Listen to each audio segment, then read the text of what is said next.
Então, mais uma vez, Bolsonaro metendo os pés pelas mãos. Dessa vez, ele resolveu fazer uma campanha, o Brasil não pode parar. E essa campanha, ela custou 4 milhões e 800 mil reais dos cofres públicos e não houve licitação. Ou seja, é uma campanha coordenada pelo seu filho, Carluxo. Carluxo está praticamente o, o secretário de comunicação. Ou seja, imagina uma campanha que tem menos de um minuto, se eu não estou enganado, custou aos cofres públicos 4 milhões e 800 mil. Então, mais uma vez, Bolsonaro faz isso. Então, seguindo a orientação do Bolsonaro, quando diz que as pessoas têm que ir para a rua, o governador de Santa Catarina resolveu seguir os mesmos passos e revogou o decreto e mandou todo mundo voltar aos trabalhos. As pessoas estão empavorosas, inclusive muitos se manifestando em redes sociais por conta desta nova decisão do governador que resolveu revogar o decreto de que as pessoas permaneçam em casa por conta da pandemia. Então, o Bolsonaro seguiu o exemplo, né, na verdade, de coisas que não deram certo. Mesmo ele vendo que as coisas não deram certo, ele seguiu o exemplo. Por exemplo, o Giuseppe Sala, que é o prefeito de Milão, foi ele que iniciou uma campanha Milão não pode parar. E Milão não parou.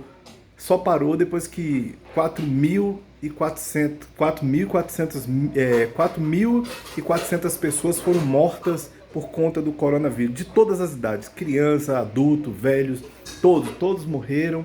E ele agora, arrependido, falou o seguinte: erramos. Um mês após campanha para não parar, Milão tem 4.400 mortos.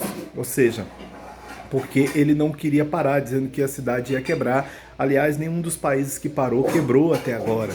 Ou seja, é uma medida de contenção para resguardar, salvaguardar a vida das pessoas, mas parece que a vida das pessoas não importa muito para algumas pessoas, né, para alguns grupos de pessoas. Então, Bolsonaro seguindo o exemplo do Trump e do Boris Johnson. O Boris Johnson é o primeiro-ministro da Grã-Bretanha, e que inclusive está infectado, mas ele teve a hombridade de ir à televisão e dizer que está contaminado e que agora está isolado porque está contaminado. Também está no grupo de risco, assim como o Trump, o Bolsonaro e muitos outros. E Bolsonaro, seguindo o exemplo desses dois homens, né, o Trump e o Boris Johnson, resolveu que o país também não poderia parar. Agora os Estados Unidos ultrapassou a China, né, em casos de contaminação, ficou totalmente descontrolado e agora o Trump teve que ir à televisão dizer para que as pessoas pessoas não vão para as ruas porque o risco de contaminação é muito alto, muito alto. Nova York está fervilhando de contaminados, então a coisa não é brincadeira. A Inglaterra também está no mesmo patamar, né? A Itália voltou a ter fluxo de contaminação.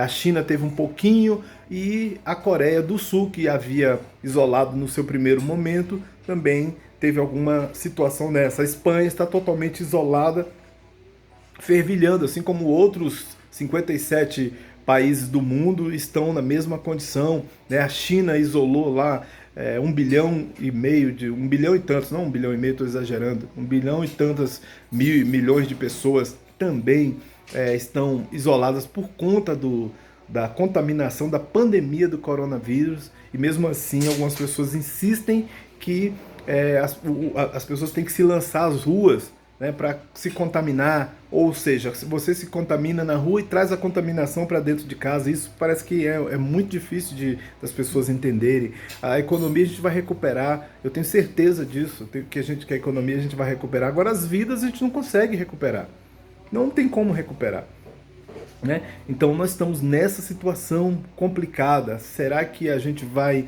entender em algum momento que isso não é uma brincadeira, né? Se todos os outros países do mundo estão levando isso com seriedade, o que nós estamos brincando, né? A não ser que o presidente queira que morra pelo menos umas 30 mil, como ele já havia profetizado, né? Antes ele dizia que deveria matar pelo menos uns 30 mil, mas ele dizia fuzilado e a coisa nesse sentido. E agora vão ser mortos, possivelmente, pelas doenças, pela coronavírus e outras doenças, porque o que acontece é que quando as pessoas começarem a lotar os hospitais com coronavírus, aquelas outras que têm outras doenças não vão encontrar leitos, então vai ser uma multiplicação, gripe, a influenza, HN1, tuberculose, meningite, um monte de outras doenças que vão se acumulando, ou seja, é um processo que vai se misturando um ao outro, criando uma bola perigosa de morte, um lastro de morte terrível que pode acontecer. E eu acho que o presidente, inclusive, sente prazer quando ele consegue imaginar que essa coisa pode acontecer. Então é isso. Valeu, muito obrigado.